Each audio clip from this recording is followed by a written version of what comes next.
The days of the apocalypse grew darker. Continents burned, the moon cracked, and winds of magic were unbound from the vortex created to stabilize the world so many centuries ago. In the wake of distraction, third masses of rats erupt from the Under-Empire to seize the weakened settlements and unsuspecting strongholds. Proving their superior cunning with the destruction of the Black Pyramid, the Skaven had secured a war front with an ancient adversary. Directing their beady red eyes upon the mountain holds of the Dwarves, they devised a bold invasion into the most stoutly protected holds and cities known in the Warhammer Fantasy world. Welcome to our latest episode on the end times of Warhammer Fantasy, where we will cover the fall of the Dwarf kingdoms. We sons of Grungi may have drunk deep from the bitter waters of misfortune, but we yet survive. Whilst a single dwarf draws breath, we will fight the evils that assail us, and we will never ever give up. Hengist Stonebelly, Dwarf Longbeard. Also known as the Elder Race or the Dawi, the Dwarves were amongst the oldest, proudest and richest of the known mortal races. Renowned for their stubborn nature, the end times military tactics of the Dwarf Empire, or the Karaz-a-Karak as they call it in their tongue of Khazalid, relied on the unmatched artillery and expert defensive stonemasonry of their holds. Unlike men and elves, dwarves were unable to channel, let alone perceive, the winds of magic, and instead developed the closely guarded art of runesmithing. Without igniting the dangerous power within the winds, the runesmiths would trap the potent magic and hold it safely in their craft. As the inevitable March of Doom closed in around their mountain homes, long-hoarded vaults of these valuable weapons would be opened in hopes of withstanding the coming storm. The expansion of the Skaven warfront accelerated with horrifying efficiency after the supremely successful offensive in Estalia and Telea. The coordination between clans reached the most coherent in Under-Empire history during the end times, seen when the lesser clans hidden deep in the mountain ranges confederated and surprised Zufbar with a siege under the leadership of Clan Ferric. Simultaneously, Ikit Claw led an assault on Carrick Kedrin with the underground aid of Clan Creepus and Clan Moulder. At the coast of Barak Var, the harbour strongholds encountered invading Skaven clan fleets, and in the south, Clan Moors marched for Carrick Eight Peaks. Assaulted from so many fronts, the Dwarves fell for the initial scheme of the Lord of Decay to isolate the Dwarves from one another and whittle them down through attrition. We will bring down their decaying empire, and the children of the horned rats shall inherit the ruins. I will see that it is Clan Moors that emerges preeminent from this extermination. Finish them quickly. Go to help the others complete the tasks they will not be able to finish on their own. Clan Moors must look strong.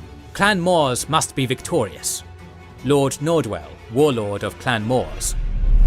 And so Nordwell ordered his protege. When it became clear that the Dwarf Empire was feeling the pressure of multiple sieges, Lord Nordwell decreed that the prize of Karaz-a-Karak, the ancient dwarf hold of 8 peaks, would go to none but Clan Moors alone. The mountain hold had been in constant struggle for control between dwarfs, greenskins and Skaven for some time, and so Nordell ordered his protege, Queek Headtaker, to lead the hordes of rats into the mountain and claim it for Moors. The bulk of the southern Skaven armies gnawed their way into the mountain in numbers uncountable, and sprung an ambush upon the greenskins holding a strategic point in the peaks. Tunneling across the mountain, the suffocating masses of slaves pushed down the occupying greenskins through the crossroads and out of the mountain into Grubby Town. Queek very nearly killed Skarsnik during the retreat, but stopped his pursuit once outside the Ancestor Vault to regroup his infantry. Deep beneath the two armies in the trench, a massive reinforcement of 100,000 Skaven from 38 different warlord clans and several thousand Clan Moulder warbeasts tunneled up towards the surface. For a moment, Queek considered sabotaging his own reinforcements, but did not commit to invoking the wrath of Nordwell. Instead, Queek organised the placement of several warp bombs along the major peaks of the city, and in their detonation annihilated Karana and severely damaged the rest. The Greenskins were forced to retreat further into the mountain and into the mines. From the trenches, 70,000 clan rats gnawed upwards into the Grand Avenue, and poured into the Hall of Reckoning, surprising the garrison of defending Dwarves. Remaining stalwart in their duty, the throng of Dawi repelled the Skaven and maintained control over the hall. Meanwhile, in treating the routed Greenskins with a tempting offer, Vermin Lord Sooth-Nora promised Sarsnick a portion of Karak Eight Peaks when the battle had been won, in exchange for attacking the halls of Clan Scalfdom. Even if Skarsnik knew the folly of trusting a rat, the Greenskins agreed to the temporary alliance and lay in wait beneath the King's Hall until the right moment. Above ground, Queek Headtaker broke the lull of battle with a ferocious charge, advancing against the Great Gate of Defiance with his infamous Red Guard.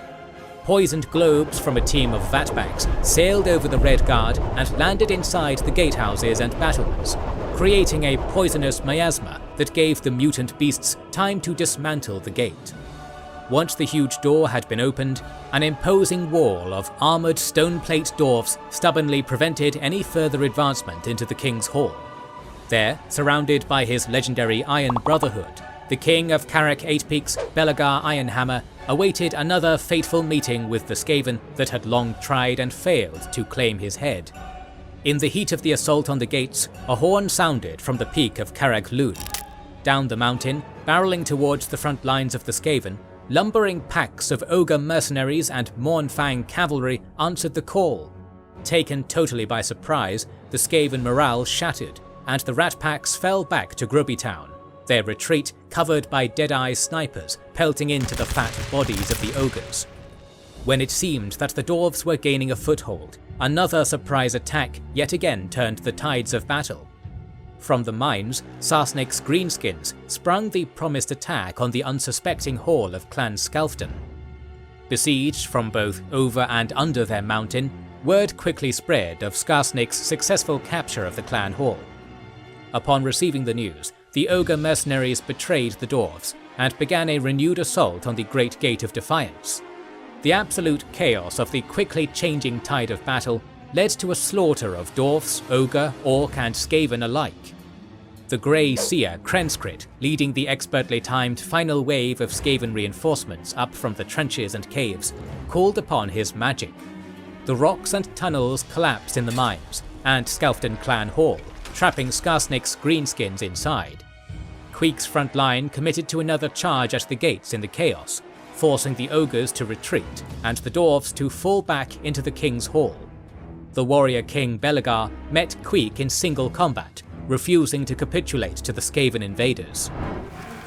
Pathetic, flea-ridden vermin, swift and twitchy, there's not a dwarf alive who isn't worth 20 of you. Queek has killed many hundred beard things. Queek will kill one more very soon. Probably. I am tired and I am beaten, and the memory of our last encounter festers still in my flesh. But even as you hack the head from my neck, Queek, you will know that you could never best me in more honourable circumstances. Belegar Ironhammer faces Queek Headtaker. Surrounded by the spear points of Queek's Red Guard, the king and the warlord duelled for what seemed like hours. Only when the king's body could stand no longer did Queek land the Dwarf Gouger's spike through Belegar's helmet, Queek himself simultaneously sustaining a near-fatal wound under his armpit. Bloodied and battered, Queek claimed Belegar's head for a trophy. No Dwarf nor Greenskin survived as rats poured into the tunnels, and then Eight Peaks came under total control of the Under Empire. In just as devastating a loss as in Karak Eight Peaks, Slayer Keep in the north was lost to the genius of Ikit Claw after the entire hold was suffocated with clouds of toxic gas. At the last possible moment, a wind of magic sailed in through the mountain gates and found the last of the remaining dwarves awaiting their agonizing death defending Karak-Kadrin. A wind of Akshi, the Lore of Fire, bound itself to the Slayer King Ungrim Ironfist. A maelstrom of purging fire veiled itself around the last of the Karak-Kadrin garrison and banished any trace of the toxic miasma. Left behind were uncountable Dwarven casualties, and with a heavy and angered heart, Ungrim made his way south to the Dwarven capital of Karaz-a-Karak. Refugees poured into Karaz-a-Karak with grave news of the cracked moon, the endless tides of rats, a broken empire, and the return of Nagash. High King Thorgrim Grudgebearer, unable to ignore the signs of the times, ordered the greatest vaults of weapons to be opened and prepared his throngs for war. For the entirety of my reign, I have desired to march out with the axe hosts of the Dawi kingdoms and exterminate the Skaven. Time and again I argued that this alone would save our kind, but you counselled against it, you and your like, Nokim. And so we find ourselves skulking like trapped badgers in our hole, while our enemy, allowed to grow unchecked to uncountable numbers, plots our final demise. No more! High King Thorgrim Grudgebearer. Ikit descended from the north, while Queek with Grey Lord Kansrit from the south closed in on the Silver Road. At this point, the Skaven numbered in the millions and converged onto the Granite Gate. Assaults on the defences were daily, seldom giving the Dwarves time to breathe and organise a counter to the innumerable rats. An enormous belching of warp fire melted down Granite Gate just as the king emerged with Ironbreaker infantry and Iron Drake flamethrowers, but 50 cannons managed to fire their payload in the last moment and obliterate the streaming tide of Skaven slaves aiming to contest the king's arrival. Out of the smoke billowing off the squashed legion of Skaven slaves, a mighty vermin lord stepped out of a portal and onto the Silver Road before the Granite Gate. The High King challenged the vermin lord to a duel, who landed a shocking blow through the king's runic armour of Skaldor. None before had ever cracked it. When it seemed that the war had been so easily won, Thorgrim's armour shone like silver as another wind of magic found its target. Chamon, the Lore of Metal, bound to the High King and reinvigorated the warrior. He exploded in righteous rage and hacked the Vermin Lord with the Axe of Grimnir, turning to shout his demands of vengeance to the shocked onlooking Skaven army. For the deaths of Hengo Balderson and the loss of 97 Orcarts of Gromril, 500 Thagaraki heads. For the loss of the lower deeps of Karak Van, 2,000 Thagaraki hides. For the cruel slaying of the last kinsfolk of Karak Asgal, 900 tails and hides. For the slaughter of the miners of Karak Akra, 50 Thagaraki hides. For the deaths of Rune Lord Crag and his 7 apprentices, and the loss of the Rune of Persistence, 900 tails. For the warpstone poisoning of the Drak River, the life of Ikit Claw, for Karaz-a-Karak, for the Karaz-Ankor. High King Thorgrim Grudgebearer, last king of Karaz-Ankor. Lines of smoke burst from the king's missile infantry onto the onlooking Skaven. The skies above the Silver Road turned dark from massive magical pollution coming from the north. Organ guns were wheeled to the melted gates and began peppering the Skaven back lines with devastating barrages. Warp lightning cannons traded fire with the Dwarves, streaking green crackling blasts across the valley. A rush of doom flayers weaved an advance towards the king's front line, but they and the clan rats in their wake were blown to smithereens by cannons expertly hidden in the surrounding rocks and bluffs of the gate. Hoping to secure a path for their allies above ground, a surprise pack of clan rats emerged from freshly gnawed tunnels under the gate. For a moment, the guns and cannons silenced their thunderous bombardment, and it seemed as if the Dwarves had retreated into the mountain. The Skaven war machines approached the wounded gate unchallenged, and just as they had begun to fire, the door to the kingdom flung open. Thousands of howling beards charged out of the gate, following the throne of power and reclaiming control of the disrupted war machines. Falling for the false retreat, the first Skaven wave suffered a decisive defeat, and the lightning cannons were obliterated. Armed with rune-infused weapons, the Dwarves established an uncontestable killing zone, burning a bloody path through the Skaven by the thousands. The Dwarven charge proved so effective that they managed to carve a way into the Rictus and Moors encampments nearby and destroy the reserve artillery. Ikit Claw and a regiment of storm vermin and warp fire throwers emerged from hidden tunnels and doused the king's front line. Amazingly, the Dwarves marched through the warp fire unharmed and collided in melee with the Ratmen. Again, the Skaven routed, and the momentum of victory seemed to sway to the side of the Dwarves. But as a brigade of doom wheels rolled up and over the hills, Thorgrim realized he had made a critical error. His forces had strayed too far from the mountain and were about to pay the price. Speeding down the slope and crackling with unstable warp lightning, the doom wheels punched through the armour of the Dwarves and careened wildly across the lines of infantry. Packs of Skaven slaves rushed into the gaps and began isolating the Dwarven companies. Once Thorgrim and his Everguard were cut off from the bulk of his forces, Queek rushed out from the Skaven mobs with powerful rat ogres and the Red Guard crashing into the throng protecting Thorgrim. Overwhelmed by the concentration of force, the Everguard began to lose ground. The king prepared to retreat, but at the final moment, a hailing of arrows pelted the flank of the Red Guard. From the foothills, Ungrim Ironfist sallied out with Bugman's rangers to smite Queek's brazen attack. Panicked by the effective flank, the Skaven Night Runners dove into the brush around the rangers to try and stall their advance, but were slaughtered by the superior warriors. The moment had been granted for Thorgrim to enact vengeance, and so he shouted aloud the payment he demanded from the Skaven. For the battle of Karak-Azul, the head of Queek. For the killing of Belegar Angrund, rightful king of Karak Eight Peaks, the head of Queek. For the death of many thousand Dawi, the head of Queek. Now die, you miserable sons of the sewers! High King Thorgrim Grudgebearer, last king of Karaz-a-Karak.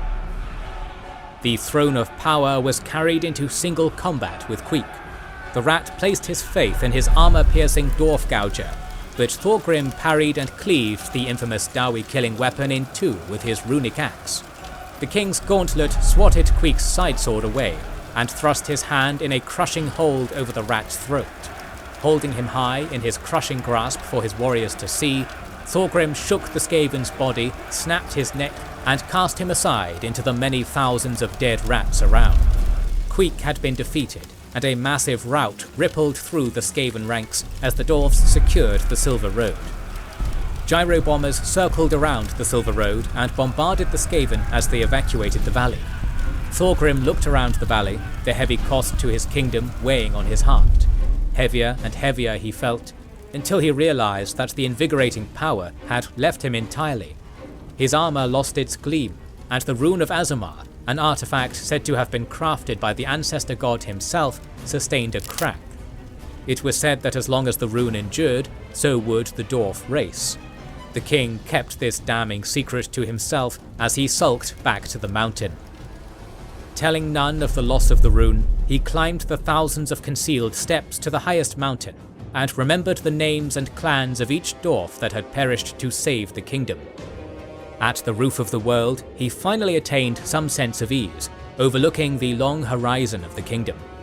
Unbeknownst to Thorgrim, a shadow had followed him all the way to the peak. When his back was turned, the shadow leapt from concealment and plunged thrice-blessed warp blades through the great armour of Skaldor. Deathmaster Snikch, chief assassin of Clan Eshin, had snuck in and ended the reign of the High King. As the life left Thorgrim's eyes, a portal between worlds tore open and ushered even more hundreds of damnable rats onto the mountain. On that day, Karaz-a-Karak finally fell to the rats.